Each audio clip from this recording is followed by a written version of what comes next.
The thing about being publicly humiliated by your wife is that everyone pretends they didn't hear it, but their eyes tell a different story. They're already composing the text messages they'll send the moment you leave. Before we dive deeper into this story, I have one small request. Please subscribe, drop a like, comment, and hit that hype button to boost this channel so more people can discover these incredible Reddit stories. You can't even please me, let alone take care of me, Lila announced to the entire Blue Loon bar, her voice cutting through the Friday night chatter like a rusty blade. Her friends, Megan, Britt, and the rest of the brunch squad, erupted in that particular kind of female laughter that sounds like breaking glass. I'm Jack Mercer, by the way. 38 years old, project manager for Hartwell Construction, part-time blues guitarist, and apparently the town's newest source of entertainment. I sat there nursing my beer, watching my wife of 7 years perform for her audience like some twisted stand-up comedian. I mean, seriously, Lila continued, her voice getting shriller. When was the last time you actually accomplished anything? Your little construction job, your pathetic guitar playing in dive bars. That's enough, Lila. I kept my voice level, but something cold was settling in my chest. Megan, Lila's Instagram-obsessed best friend, had her phone out, probably live-streaming this whole disaster. "Oh my God, Lila, you're so savage," she squealed, making sure to get both of us in the frame. Britt, the quiet one who worked with Lila at that trendy marketing firm, just sat there recording everything with those calculating eyes of hers. She never said much, but she never missed anything either. I finished my beer, threw a 20 on the table, and stood up. "Ladies," I said with a mock bow, "enjoy your evening. Lila, I'll see you at home, if you decide to come home, that is." The laughter followed me to the door, but I caught Maddie's eye behind the bar. She'd been watching the whole thing with that expression bartenders get when they've seen too much human stupidity. Maddie Chen, wait, that name's off limits. Maddie Sullivan. We'd dated briefly years ago, before Lila came along. She gave me a sympathetic nod as I headed for the exit. Outside, the Maine evening air hit me like a slap. Our little town of Millbrook looked picture-perfect under the streetlights, all quaint New England charm hiding the usual small-town venom. I walked the 6 blocks home, my mind churning. Our house was a fixer-upper I'd been working on for 3 years, a 1920s colonial that Lila had fallen in love with, then immediately started complaining about. "Why can't you just hire someone to finish it?" she'd whine, as if my construction expertise meant nothing.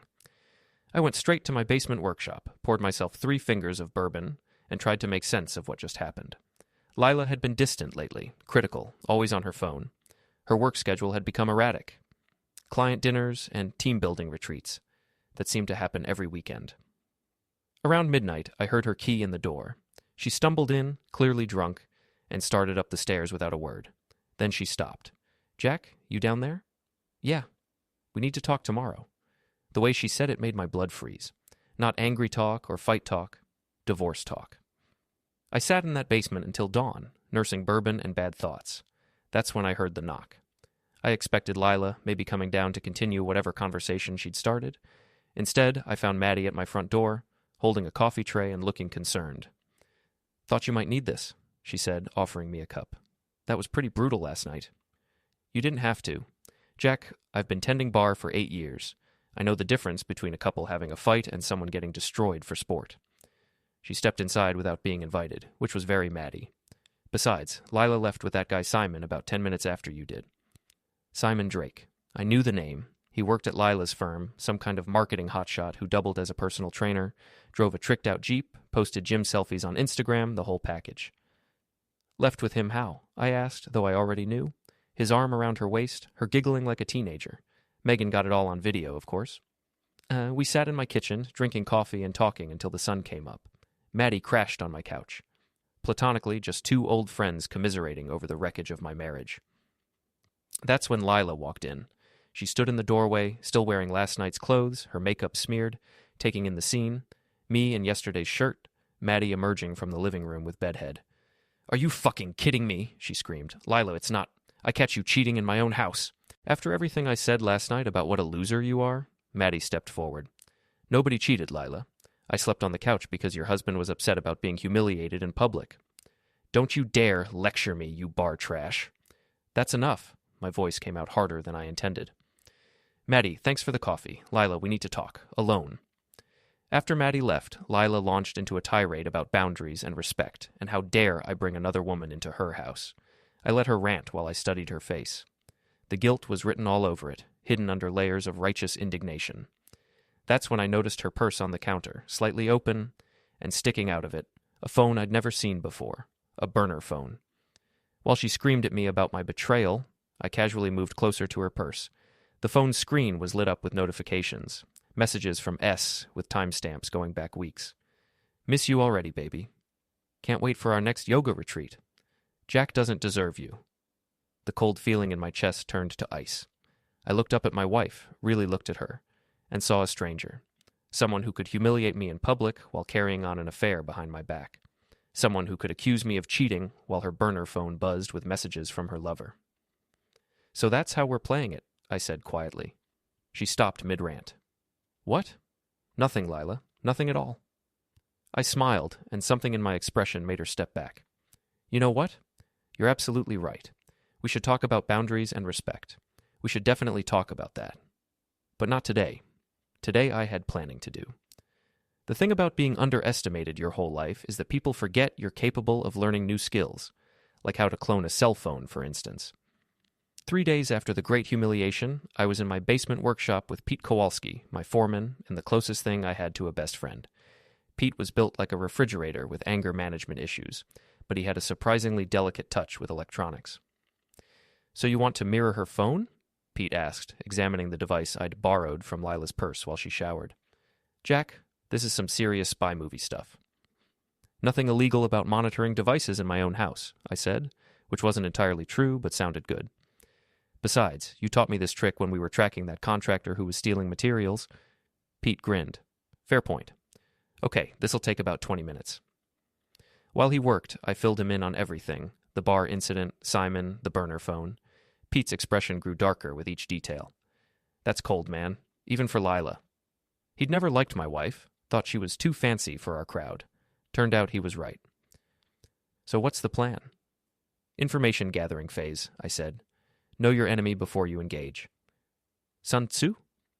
Call of Duty, actually. The phone cloning was just the beginning. Over the next week, I became a part-time private investigator. I installed a GPS tracker on Simon's Jeep, easy enough when you know he parks in the same spot at the gym every Tuesday and Thursday. I started following Lila's social media more closely, cross-referencing her posts with her actual whereabouts. The picture that emerged was devastating. Lila and Simon had been carrying on for 3 months.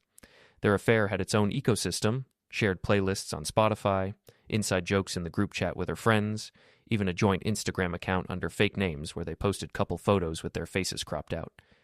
But the real revelation came when I accidentally bumped into Jessica Martinez at the coffee shop downtown. Jessica was Simon's ex-girlfriend, and she had stories to tell. That bastard cheated on me for 6 months before I caught him, she said, stirring her latte with more violence than necessary. Told me he was working late, going to the gym, visiting his sick mother. Meanwhile, he was screwing half the women at his office. Sounds like a real prince. The worst part? He made me feel crazy for suspecting him. Gaslighted me every time I asked questions. Jessica studied my face. You're Lila's husband, aren't you? The construction guy? Guilty as charged. Simon talks about you, says you're a project Lila's working on, that she's planning to upgrade soon. The coffee shop suddenly felt too small. Upgrade? His words, not mine. Said Lila was documenting everything, your fights, your drinking, anything that might help in a divorce. Building a case? I thanked Jessica and walked home in a daze. Building a case. That explained Britt's constant recording, Megan's strategic social media posts. They weren't just mocking me for entertainment, they were gathering evidence. That night, I confronted Simon. I knew his routine by then. Gym until 9 p.m. on weekdays, then grocery shopping at the fancy market downtown. I waited in the parking garage, leaning against his precious Jeep like I belonged there. Jack! He tried to sound friendly, but his voice cracked. What brings you downtown? Just wanted to chat, Simon, man to man. He was bigger than me, all that gym time showing, but there's a difference between looking strong and being tough. I'd spent 20 years in construction, working with guys who settled disputes with their fists. Simon had spent 20 years taking selfies and optimizing his LinkedIn profile. Look, if this is about Lila, it's about respect, I said, stepping closer. He backed against his Jeep. See, I know about the yoga retreats. I know about the late-night texts. I know about a lot of things, Simon. His grocery bag slipped from his hands, eggs and milk exploding across the concrete. I don't know what you think you know. I think you're fucking my wife. The words came out flat, matter of fact. I think you've been fucking my wife for months while she builds a case to divorce me. I think you and your little gym bro buddies have been having a good laugh about the dumb construction worker who doesn't know what's going on in his own house. Simon tried to sidestep around me. I moved to block him, not touching, just being there. Close enough that he could smell the bourbon on my breath. Close enough to see the fear in his eyes. Here's the thing, Simon. I'm not the dumb construction worker you think I am. And if you don't stay out of my house, I'm going to put you through a fucking wall. All those gym muscles won't help you when you can't breathe. I stepped back, smiled pleasantly, and walked away. Behind me, I heard him fumbling with his keys, his hands shaking too badly to get the door open. The next morning, I posted a message in Lila's brunch group chat. I'd been monitoring it for days, watching them plan their little schemes. The message was simple. Hope Simon's worth it. Yoga mats don't cover everything. The response was immediate and explosive. Megan started a separate chat to discuss damage control. Britt began researching divorce attorneys. And Lila called me at work, screaming incoherently about privacy and boundaries. How did you get into my group chat? Same way I found your burner phone, sweetheart. Same way I know about Simon's wife. The line went dead. Because that was the other thing Jessica had told me over coffee. Simon wasn't just a cheating boyfriend, he was a cheating husband. His wife lived in Portland, worked as a nurse, and had no idea her husband was playing house with his coworkers. I had Jessica's number now, and she had Simon's wife's number. This was about to get very interesting. That evening, I got a call from an unknown number. Is this Jack Mercer? Depends who's asking. This is Detective Sarah Morrison with the Portland Police. I understand you've been harassing one of our residents. My blood went cold. I haven't harassed anyone. Simon Drake filed a complaint. Says you threatened him in a parking garage, damaged his vehicle, stalked him at his workplace. That's interesting, considering I never touched his vehicle, and his workplace is my wife's workplace. As for threats, Mr. Mercer, I'm going to give you some free advice. Stay away from Mr. Drake. Stay away from his property.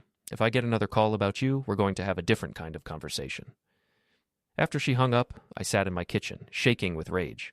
Simon was trying to get me arrested for harassment while he screwed my wife. The bastard was smarter than I'd given him credit for, but he'd made one mistake. He'd involved the police too early, before he had real evidence. And now I knew he was scared enough to play the victim card. Time to give him something to really be scared about. The abandoned Millbrook Textile Mill had been rotting on the edge of town for 15 years, ever since the last factory jobs fled to China. It was the perfect place for a private conversation. I sent Simon a text from a burner phone I'd picked up at the gas station. Meet me at the old mill tonight at 11. Come alone. We need to settle this man to man. He'd probably think it was some kind of trap. He'd be right. But first, I had some preparation to do at home. If Lila was building a case against me, I needed to build one against her. I spent the afternoon installing security cameras throughout the house, all legal since my name was on the lease. Tiny wireless units hidden in smoke detectors, picture frames, even the coffee maker. If they wanted to document my behavior, I'd document theirs right back. Around 9 p.m., I heard Lila's key in the door. She wasn't alone. I could hear Simon's voice, low and urgent. They went straight to the kitchen, probably thinking I was out at the Blue Loon like usual. Told you he knows something, Simon was saying. Jack's not smart enough to figure anything out. He's just throwing around accusations. The man cornered me in a parking garage, Lila. Threatened to put me through a wall. Did he touch you? No, but then he can't prove anything. Besides, we're almost ready to move anyway. Britt has enough recordings to show he's unstable, Megan has the social media documentation, and my lawyer says, I'd heard enough. I crept upstairs, making just enough noise that they'd know I was home. Their conversation stopped immediately, replaced by the sounds of Simon leaving through the back door. At 10:45, I drove to the mill. Simon's Jeep was already there, parked behind the main building where it couldn't be seen from the road. Smart boy. I found him inside, pacing nervously among the rusted machinery. The place smelled like decay and old motor oil, and our voices echoed off the high ceiling. You came, I said. What do you want, Jack? I want you to stop fucking my wife. He tried to look tough, puffing out his chest like a rooster. Lila's not happy with you. She hasn't been happy for years. I'm just helping her build a case for divorce? Yeah, I know about that too. His face went pale. I don't know what you're talking about. Sure you do. The recordings, the social media posts, the little group chat where you all discuss what a loser I am. Very thorough work, Simon. Very professional. I started walking toward him, slow and casual. He backed away, deeper into the mill. The thing is, I continued, I've been doing some research too. Talked to some interesting people, like Jessica, like your wife in Portland. He stopped backing up. You didn't. Oh, but I did. Turns out Sarah, that's your wife's name, right? Has been wondering about your late nights and weekend trips. She's very interested in meeting Lila. You bastard! He rushed me then, throwing a wild punch that I easily sidestepped. He stumbled past me and slammed into a support beam, crying out as his designer jacket tore on the rusted metal. Careful, Simon. This place is dangerous. Lots of sharp edges, oil puddles, places where a man could get hurt. He scrambled to his feet, his jacket hanging in tatters, a long scratch across his cheek. You're insane. I'm motivated. There's a difference.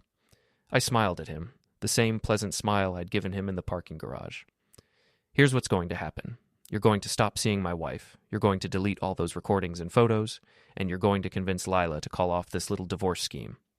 And if I don't, then Sarah gets a very interesting care package. Photos, text messages, hotel receipts, everything I've been collecting for the past 2 weeks. How do you think a divorce court will view your little affair? How do you think your boss will react when she finds out you've been screwing your direct report? Simon's face crumpled. He hadn't thought about the professional consequences, the fact that workplace affairs were explicitly against company policy. You can't prove anything. Can't I? I pulled out my phone, showed him photos of him and Lila entering hotels, text message screenshots, even a video of them making out in his Jeep. I'm not the dumb construction worker you thought I was, Simon. I'm the guy who's about to ruin your life. He tried to run then, stumbling through the mill toward the exit, and I didn't chase him, just called out as he fled. You've got 48 hours, Simon. After that, Sarah gets her care package. I heard his Jeep roar to life and speed away, tires squealing on asphalt.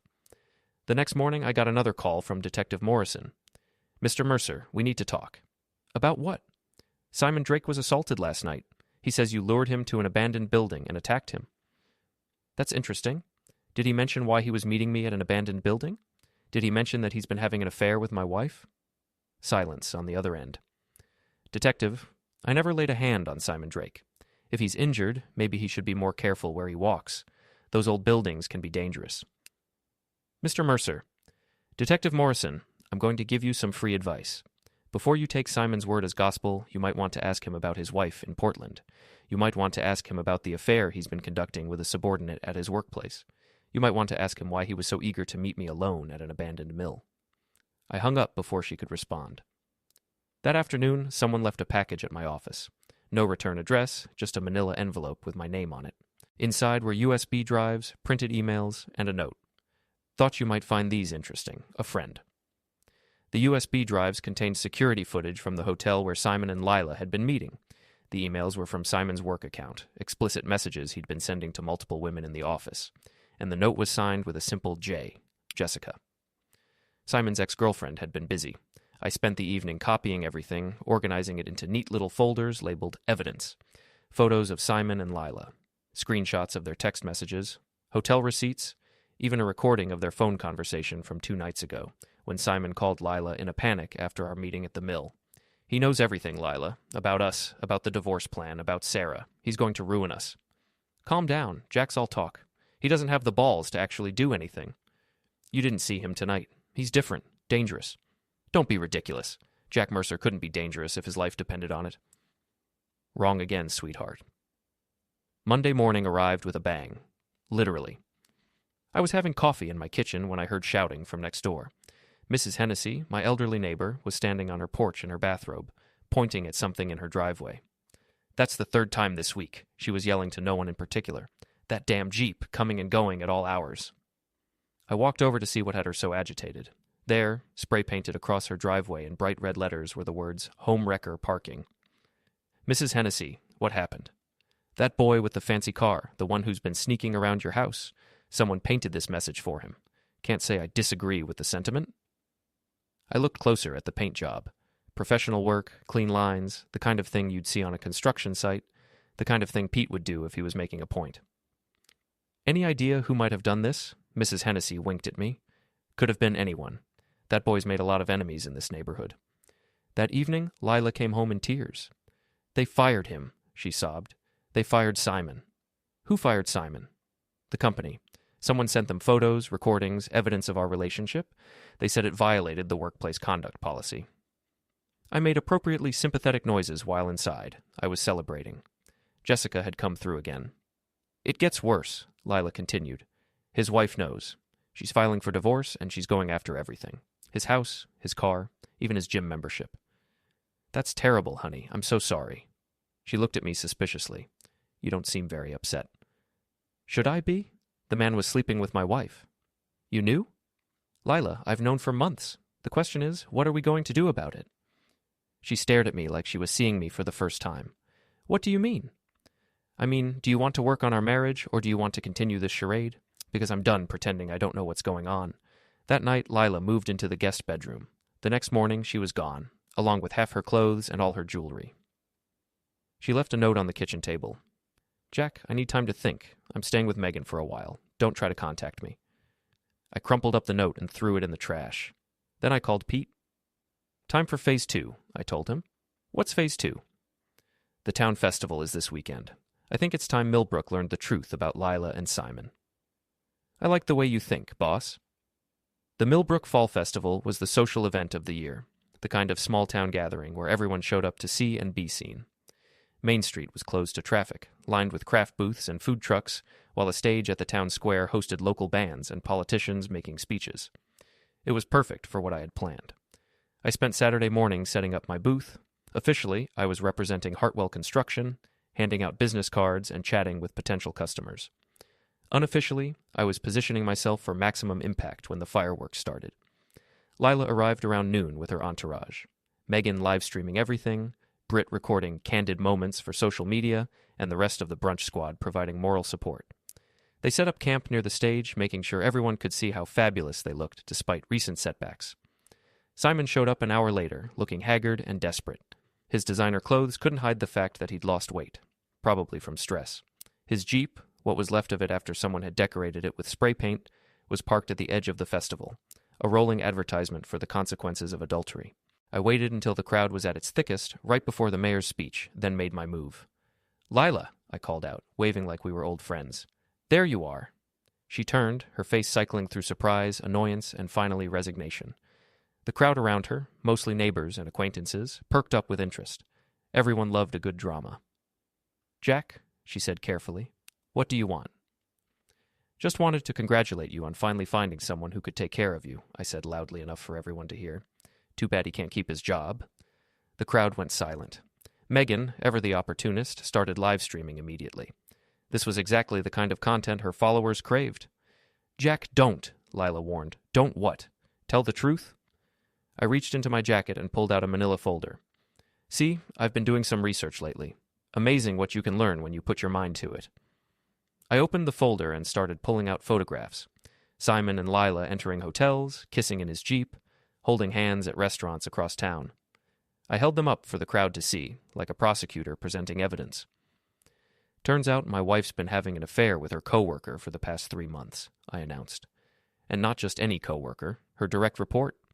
You know, the one who just got fired for sexual harassment? The crowd erupted.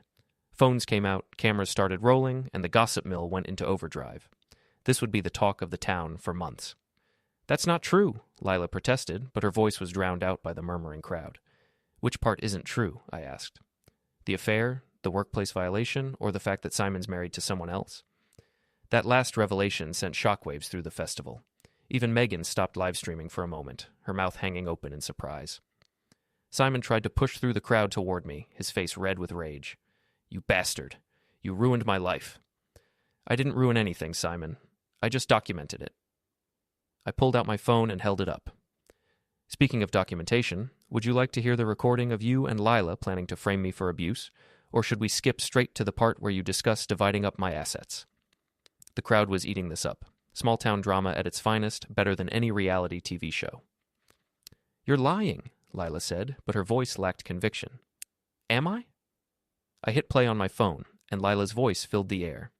Jack's not smart enough to figure anything out. He's just throwing around accusations. Then Simon. The man cornered me in a parking garage, Lila. Threatened to put me through a wall. Did he touch you? No, but then he can't prove anything. Besides, we're almost ready to move anyway. Britt has enough recordings to show he's unstable. I let it play for another 30 seconds before stopping it. The crowd was dead silent now, hanging on every word. "That's my kitchen you're hearing," I said conversationally. "My house, where my wife brought her lover to plan my destruction. Amazing what you can pick up with the right equipment." Lila's friends were backing away from her now, suddenly realizing they didn't want to be associated with this disaster. Even Megan had stopped recording, probably calculating the damage to her own reputation. "The best part," I continued, "is that they thought I was too stupid to figure it out. Thought I'd just sit there and take it while they destroyed my life for their entertainment." I looked directly at Lila. "How's that working out for you, sweetheart?" She was crying now, makeup running down her cheeks, her carefully constructed image crumbling in front of the entire town. "Jack, please," she whispered. "Stop." "Oh, I'm just getting started." I pulled out another folder, this one thicker than the first. See, once I started investigating, I found all sorts of interesting things, like Simon's other affairs, like the workplace harassment complaints that were filed against him, like the fact that he's been stealing from his wife's bank account to pay for hotel rooms. I scattered the documents on the ground like confetti.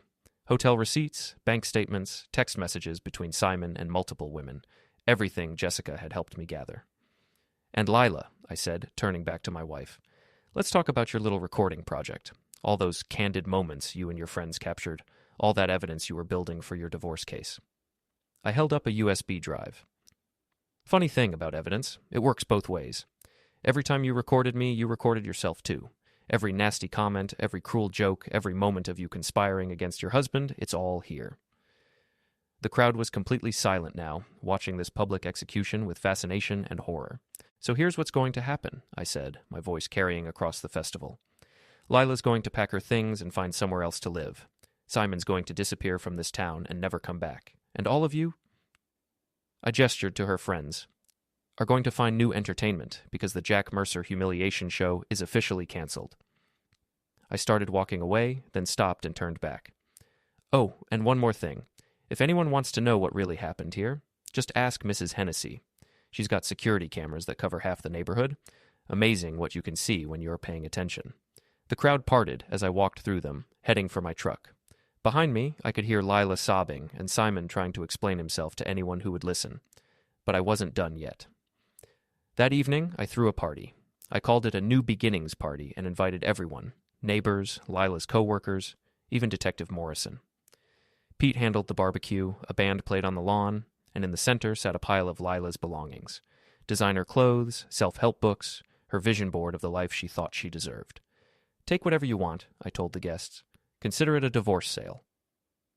Mrs. Hennessy was in heaven, waving a chicken wing and telling anyone who'd listen how she'd warned Jack months ago. Around 8, Maddie arrived in a sundress that made me remember why I'd once fallen for her. "Quite a party," she said. "Any regrets?" I looked at the crowd, the same people who'd watched my humiliation like a soap opera. None whatsoever. That's when Lila showed up. She sat in her borrowed car, staring at her life scattered across the grass, then finally walked over. "Jack, please, 5 minutes." The crowd leaned in, phones ready. I nodded toward the house.